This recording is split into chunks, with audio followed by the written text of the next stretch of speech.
આજે આપણે વાયુના પ્રવાહીકરણ વિશે ચર્ચા કરવાની છે. વાયુમાંથી પ્રવાહીમાં રૂપાંતર કઈ રીતે કરી શકાય? તો આપણને ખ્યાલ છે કે વાયુના અણુઓ એકદમ દૂર દૂર હોય છે, અસ્તવ્યસ્ત ગતિ કરતા હોય છે, ઝડપથી ગતિ કરતા હોય છે. પ્રવાહીના અણુઓ થોડાક નજીક હોય છે અને એની ગતિ વાયુના અણુઓ કરતાં ઓછી હોય છે. તો સીધી વાત છે કે વાયુમાંથી પ્રવાહીમાં રૂપાંતર કરવા માટે આપણે એના અણુઓની ગતિને ઘટાડવી પડે અને જે અણુઓ છૂટા છૂટા છે એને નજીક લઈ આવવા પડે. તો નજીક લઈ આવવા માટે એને દબાણ આપવું પડે અને અણુઓની ગતિ ઉર્જાને ઓછી કરવા માટે શું કરવું પડશે? તો કે એનું તાપમાન નીચું લઈ આવવું પડશે. જેમ નીચું તાપમાન ઠંડા વાતાવરણની અંદર એ અણુઓની ગતિ ઉર્જા ઓછી થશે એટલે નજીક આવશે અને દબાણ વધારો એટલે નજીક આવે. અણુઓ વચ્ચેની પારસ્પરિક ક્રિયા વધે અને માટે એ અણુઓ વાયુમાંથી પ્રવાહીમાં રૂપાંતર થાય. તો બે કન્ડિશનની જરૂર પડી. એક, એનું તાપમાન નીચું લઈ આવવાનું અને બીજું, એનું દબાણ વધારવાનું. જો કોઈ એક જ વસ્તુ તમે કરો ને તો વાયુનું પ્રવાહીકરણ થઈ શકે નહીં. તમે ગમે એટલું દબાણ વધારો છતાં એને તમે વાયુમાંથી પ્રવાહીમાં રૂપાંતર કરી શકો નહીં. અને માત્ર તમે તાપમાનમાં ફેરફાર કરો છતાં પણ એને વાયુમાંથી પ્રવાહીકરણમાં રૂપાંતર થઈ શકતું નથી. બંને વસ્તુઓને સાથે કરવામાં આવે ત્યારે વાયુનું પ્રવાહીકરણ કરી શકાય છે. આપણે જે રાંધણ ગેસ છે, ઘરની અંદર એલપીજી સિલિન્ડર છે, એ જે સિલિન્ડર છે એને પણ જો એ સિલિન્ડર છે ને બહુ અંદરનો વાયુ ઠંડો હોય, નીચો તાપમાને હોય અને પ્રેશરથી ભરેલો હોય. નીચા તાપમાને અને ઊંચા તાપમાને એને અંદર દાખલ કરેલો હોય એટલે એ વાયુનું રૂપાંતર પ્રવાહીમાં થાય. તમે ગેસના બોટલને ત્યારે એને હલાવજો તો એ પ્રવાહીમાં હોય એવું તમને લાગશે. જ્યારે બહાર નીકળશે ત્યારે એ પાછો કયા સ્વરૂપમાં હશે? વાયુ સ્વરૂપમાં. એટલે એને વાયુ સ્વરૂપમાં જ હતો પહેલાં, પણ ઊંચા દબાણે અને નીચા તાપમાને એને વાયુમાંથી પ્રવાહી સ્વરૂપની અંદર ગેસ સિલિન્ડરની અંદર સ્ટોર કરવામાં આવ્યો છે. તો આપણે એવી જ વાત અહીંયા કરવાની છે. અહીંયા આપણે CO2 વાયુની વાત કરવાની છે. એન્ડ્રુઝ નામના વૈજ્ઞાનિકે CO2 વાયુને અલગ અલગ તાપમાન અને દબાણે એના વક્રો આલેખ દોર્યા અને એના ઉપરથી CO2 વાયુનું પ્રવાહીકરણ આપણને સમજાયું કે CO2 વાયુના જુદા જુદા તાપમાને મળેલા સમતાપના એન્ડ્રુઝે આલેખ તૈયાર કર્યા અને એન્ડ્રુઝે નોંધ્યું કે ઊંચા તાપમાને સમતાપ આદર્શ વર્તણૂકના સમતાપ જેવો જ જણાય છે અને ઊંચા દબાણે વાયુઓનું પ્રવાહીકરણ થઈ શકતું નથી. એણે આલેખની અંદર 50°C તાપમાન, જો પહેલા થોડીક આની માહિતી આપી કે ભાઈ આ અક્ષ ઉપર દબાણ આપેલું છે, ઉપર જાય એમ દબાણ વધે છે, નીચેની અક્ષ ઉપર કદ આપેલું છે, આમ જાવ એમ કદ વધે છે. 50°C તાપમાન એક વક્ર દોર્યો, એનાથી નીચા તાપમાને આવ્યો 31.1 એ વક્ર દોર્યો, 30.98°C એક વક્ર દોર્યો. 50 જ્યારે વક્ર દોર્યો ત્યારે એ વક્ર છે આદર્શ વાયુ જેવો હતો અને એ વાયુનું પ્રવાહીકરણ એ તાપમાને થઈ શક્યું નહીં. દબાણ ગમે એટલું ઊંચું કરવા છતાં પણ 50°C તાપમાને CO2 વાયુનું પ્રવાહીકરણ શક્ય ન બન્યું. હવે એણે તાપમાન થોડુંક નીચું લીધું, 31.1°C લેવા. તો જે વર્તણૂક હતી આદર્શ વર્તણૂક એમાંથી થોડુંક વિચલન જોવા મળ્યું. એનાથી થોડુંક નીચું તાપમાન લઈ આવ્યો 30.98. તો 30.98 તાપમાને અને 73 વાતાવરણ દબાણે CO2 વાયુનું પ્રવાહીકરણ શક્ય બન્યું. તો એ તાપમાને કે જે મેક્સિમમ તાપમાને કે CO2 વાયુનું પ્રવાહીકરણ થઈ શક્યું, એ તાપમાનને ક્રાંતિક તાપમાન TC કીધું. ત્યારે જે એનું દબાણ હતું એને PC ક્રાંતિક દબાણ કીધું અને ત્યારે 1 મોલ વાયુના જે કદ છે એને ક્રાંતિક કદ VC કહેવામાં આવ્યું. આ ત્રણેય વિશેની માહિતી મેં અહીંયા આપી છે.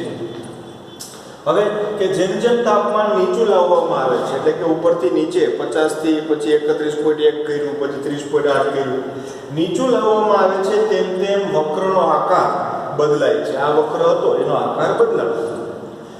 માહિતી દર્શાવે છે કે તે આદર્શ વર્તણૂકથી નોંધપાત્ર નોંધપાત્ર વિચલન જોવા મળ્યું. 30.98 કેલ્વિન તાપમાને CO2 વાયુ 73 વાતાવરણ દબાણ સુધી વાયુ લીધો. અહીંયા સુધી 73 વાતાવરણ સુધી વાયુ થયું, પણ જેવું દબાણ 73 થયું અને તાપમાન 30.98 સેલ્સિયસ થયું ત્યારે એ વાયુ છે એ પ્રવાહીમાં રૂપાંતર પામ્યું. 73 વાતાવરણના દબાણે સૌ પ્રથમ વખત પ્રવાહી CO2 દેખાયો, એટલે કે 30.98 સેલ્સિયસ તાપમાને પહેલી વખત CO2 વાયુમાંથી પ્રવાહીમાં દેખાણું. તો આ જે તાપમાન છે કે 30.98 સેલ્સિયસ તાપમાનને CO2 નું ક્રાંતિક તાપમાન TC કહેવાય. એ તાપમાને જે દબાણ હતું એને PC કહેવાય, અને ત્યારે 1 મોલ વાયુનું જે કદ છે એને ક્રાંતિક કદ VC તરીકે ઓળખવામાં આવે છે. હવે આપણે આલેખ વિશે અભ્યાસ કરીએ અને આલેખમાં દર્શાવેલી વિગતો શું શું દર્શાવે છે એની આપણે આગળ ચર્ચા કરીએ.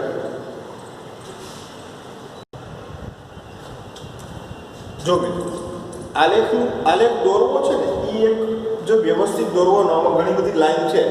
સૌથી પહેલા તો આ બે અક્ષ દોરી નાખવું.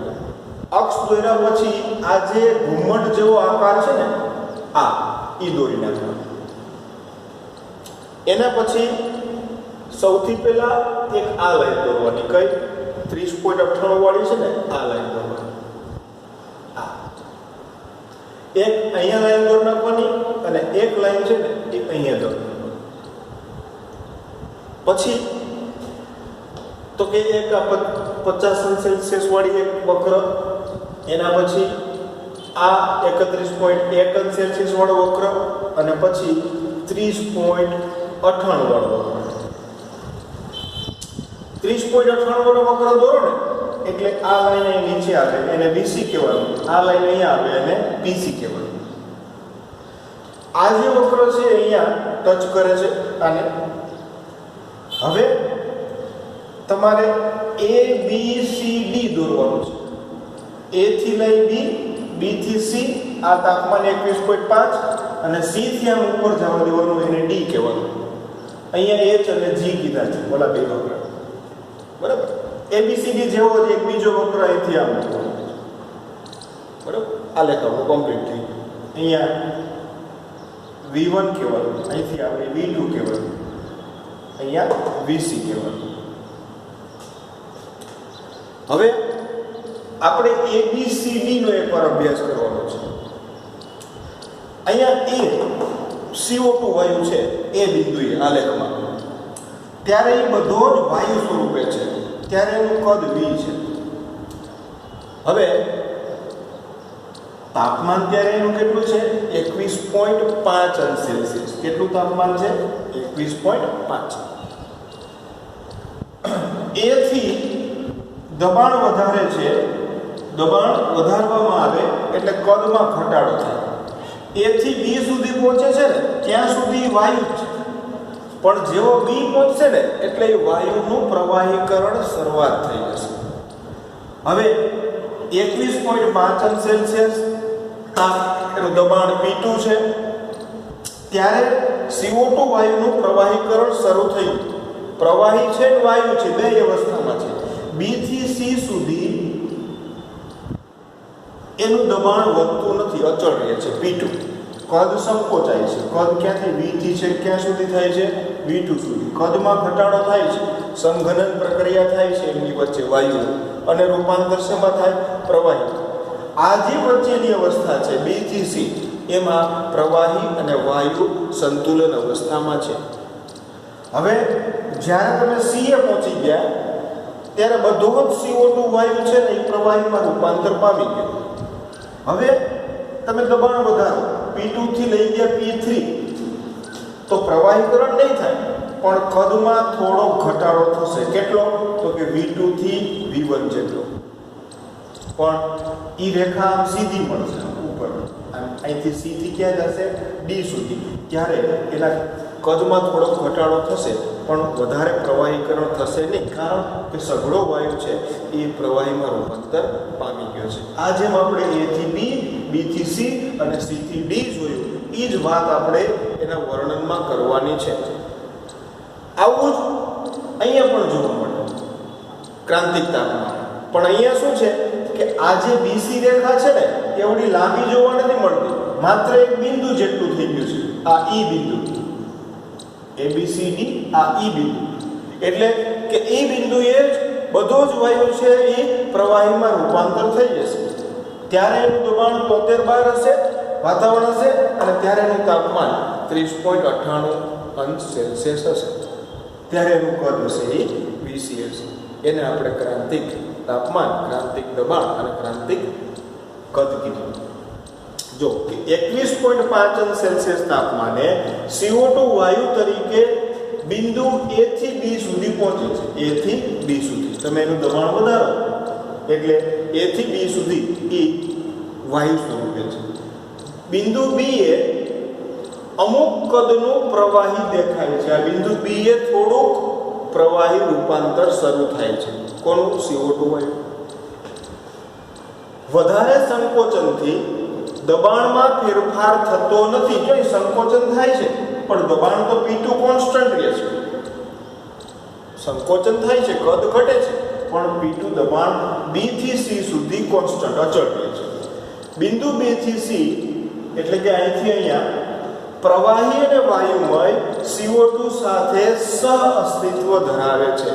એટલે કે B થી C સુધીમાં CO2 વાયુ અને પ્રવાહી વચ્ચે સંતુલિત સહઅસ્તિત્વ ધરાવે છે. વધારે દબાણ લાગુ પડતા, હજી તમે અહીં C થી વધારે દબાણ લાગુ પડો તો વાયુના સંઘનનમાં પરિણમે અને તે C બિંદુ સુધી રહે છે. ક્યાં સુધી રહેશે? C બિંદુ સુધી.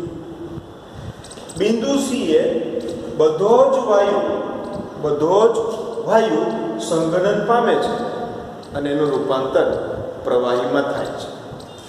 અને વધુ દબાણ લગાડતા, હજી તમે આ P2 થી પણ વધારે દબાણ લગાડતા તો શું થાય? માત્ર પ્રવાહીને સંકોચે છે. એટલે કે V2 થી માત્ર V1 થશે, બીજો કોઈમાં ફેર થશે નહીં. સંકોચે છે જે સીધો વધારો P2 થી P3 એટલે કે દબાણ વધાર્યું તમે અહીંયા C થી લઈને D સુધી એટલે P2 થી કેટલું થયું? P3 સુધી થાય છે. અને કદમાં થોડું સંકોચન V2 થી V1 થાય છે, V2 થી V3 થાય છે. આ V1 કયો અને V2 અને V3 કયો. એટલે સંકોચન છે એ કેટલું થયું તો કે V2 થી V3. 30.98 °C તાપમાને એટલે કે અહીંયા દરેક વક્ર સરખું જ વલણ દર્શાવે છે. આમ બિંદુ A માત્ર આડી રેખા BC એ એક બિંદુમાં ફેરવાય છે.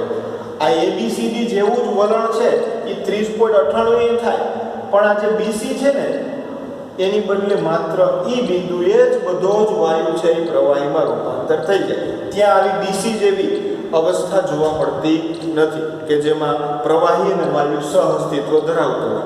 આ બિંદુએ પહોંચે એટલે બધો જ વાયુ છે એ પ્રવાહીમાં રૂપાંતર થઈ જાય. આમ બિંદુ A વાયુ અવસ્થા છે, બિંદુ D પ્રવાહી અવસ્થા છે, અને આ ઘુમ્મટની અંદરના બિંદુ એ પ્રવાહી અને વાયુ CO2 વાયુના સંતુલનમાં સહઅસ્તિત્વ ધરાવે છે. આ જે ઘુમ્મટની અંદરનો ભાગ છે એમાં પ્રવાહી અને CO2 વાયુ સહઅસ્તિત્વ ધરાવે છે. A એ વાયુ છે, જ્યારે D છે ત્યારે એ પ્રવાહીમાં રૂપાંતર પામી ગયું છે. તો આ આલેખ ઉપરથી જે રજૂઆત છે એ આપણે જોઈ. પછી મેં તમને પહેલા જ કીધું કે ભાઈ વાયુને પ્રવાહીમાં રૂપાંતર કરવા માટે બે વસ્તુ કરવી પડી. તાપમાન નીચું લઈ આવવું પડ્યું અને એના દબાણમાં ચોક્કસ વધારો કરવો પડ્યો. હવે તમને એમ થાય કે ભાઈ આ જે અવસ્થા છે, બે અવસ્થાઓ એ નથી લઈ આવી. માત્ર એક જ કલામાં પૂરેપૂરા વાયુનું પ્રવાહીમાં રૂપાંતર સીધું વચ્ચેની અવસ્થા નથી લેવી. તો શું કરે કે A થી F સુધી જવામાં આવે. કઈ રીતે જઈએ તો કે એનું દબાણ વધારીને A થી F સુધી લઈ જાય. F થી સીધું G સુધી F થી G સુધી ક્યાં તાપમાને તો કે 31.1 અંશ સેલ્સિયસ તાપમાન લઈ જાઓ ત્યારે એ સીધા તમે G સુધી પહોંચો. હવે અત્યારે તાપમાન કેટલું છે 31.1 છે. હવે તમારે અહીંયા આવવું છે D સુધી એટલે એનું દબાણ છે ને એ તમે શું કરો છો ઘટાડો છો. તાપમાન આટલું જ છે 31.1 દબાણ ઘટાડો એટલે તમે જે D સુધી પહોંચશો પણ વચ્ચે જ્યારે HA પહોંચી ગયા ને ત્યારે જ એ વાયુનું પ્રવાહીકરણ શરૂ થઈ જાય છે. ક્યારે HA પહોંચો ત્યારે કારણ કે ઉપરથી નીચે આવો આ જે એનું પોઈન્ટ છે ત્યાં એ વાયુનું પ્રવાહીકરણ થશે એટલે કે અહીંયા વાયુ હતો સીધો એમાં રૂપાંતર શું થઈ ગયું પ્રવાહીમાં. આ જે વચ્ચેની અવસ્થા છે એ આમાં આવતી નથી. એક જ કલાની અંદર આપણે વાયુમાંથી પ્રવાહીમાં રૂપાંતર કરવું હોય તો આ રસ્તા ઉપર આપણે જઈ શકીએ. એની ચર્ચા એના પછીના મુદ્દામાં મેં કરી છે. વાયુમાં સંકોચનને કારણે અણુઓને એકબીજાની નજીક લાવે છે. મેં વાત કરી એમ સંકોચન અણુઓને એકબીજાની નજીક લાવે અને ઠંડક એટલે કે તાપમાન નીચું કરતા અણુઓની હેરફેર ધીમી કરી નાખે. તેથી આંતરઆણવીય પારસ્પરિક ક્રિયા અણુ વચ્ચેનું આકર્ષણ બળ વધે છે અને વાયુ પ્રવાહીકરણ પામે છે. તો આ આખી પ્રવાહીકરણ કઈ રીતે થાય છે એના વિશેની એક સંક્ષિપ્તમાં વાત કરી છે. હવે એક જ કલામાં વાયુનું પ્રવાહીકરણ ઈચ્છતા હોય તો બિંદુ A થી F સીધું ઊભા ખસીએ અને પછી બિંદુ આ સમતાપે અચળ તાપમાન એટલે કે તાપમાન કેટલું રાખશું 31.1 અંશ સેલ્સિયસે સંકોચન દ્વારા એટલે કે દબાણ તમે ઓછું કરો છો સંકોચન દ્વારા બિંદુ G એ પહોંચે દબાણ વધારી અને બિંદુ G એ પહોંચીએ અને દબાણ વધશે. તેથી એનું દબાણ છે એ વધશે બિંદુ G સુધી આપણે ઉપર ગયા. હવે સીધા નીચે D તરફ તાપમાન ઘટાડીને પહોંચી શકાય. જે તાપમાન કેટલું હતું 31.1 અંશ સેલ્સિયસ હતું તાપમાન ઘટાડશો એટલે તમે G થી ક્યાં સુધી પહોંચી શકશો D સુધી પણ વચ્ચે H આવશે ત્યાં જ એનું તમે વાયુનું પ્રવાહીમાં રૂપાંતર થશે. હવે સીધા નીચે D તરફ તાપમાન ઘટાડીને પહોંચી શકીએ. જેવા ક્રાંતિક ક્ષમતા પર H બિંદુએ ઓળંગીએ છીએ ત્યારે પ્રવાહી મળે છે અને પ્રક્રમ ક્રાંતિક તાપમાને ચાલુ રાખીએ તો પદાર્થ હંમેશા એક જ કલામાં રહેશે. કારણ કે ક્રાંતિક તાપમાને એ વાયુમાંથી સીધો જ શેમાં રૂપાંતર થાય પ્રવાહીમાં એટલે પહેલા વાયુમાં તો પછી સીધો જ મળ્યો તમને પ્રવાહીમાં એટલે એક જ કલાની અંદર મેળવી શકાય છે. તો આજે વાત થઈ ને એક જ કલાવાળી એ ફરીથી એક વખત તમને હું બતાવી દઉં. જો A થી F સુધી ગયા દબાણમાં શું કર્યો તમે વધારો એટલે કે સંકોચન કર્યું. તાપમાન કેટલું લઈ ગયા 31.1. અહીંથી F થી સીધા ક્યાં લઈ ગયા G સુધી. અત્યારે તાપમાન કેટલું છે 31.1 દબાણ વધારે છે. હવે તાપમાન ઘટાડો કેટલું લઈ જાઓ 30.98 કરો. તાપમાન ઘટાડશો એટલે G માંથી સીધો ક્યાં આવશે D સુધી પહોંચશે એ વક્ર અને D સુધી પહોંચશે એ પહેલા જ વચ્ચે H ને ક્રોસ કરશે કારણ કે H ક્રોસ કરશે એ તો સમતાપ વક્ર હતો ક્રાંતિક અને ત્યારે એ CO2 વાયુમાંથી પ્રવાહીની અંદર રૂપાંતર થઈ જશે. તો આ રીતે આપણે આ રસ્તા ઉપરથી વાયુનું સીધું જ પ્રવાહીમાં રૂપાંતર કરી શકીએ. એક વાત તો છે કે ક્રાંતિક તાપમાને એક જ કલાની અંદર આપણે વાયુમાંથી CO2 વાયુનું રૂપાંતર કરી શકીએ. બુકની અંદર અલગ અલગ વાયુઓના ક્રાંતિક તાપમાન આપેલા છે એ કોષ્ટકની અંદર તમે જોઈ શકો છો.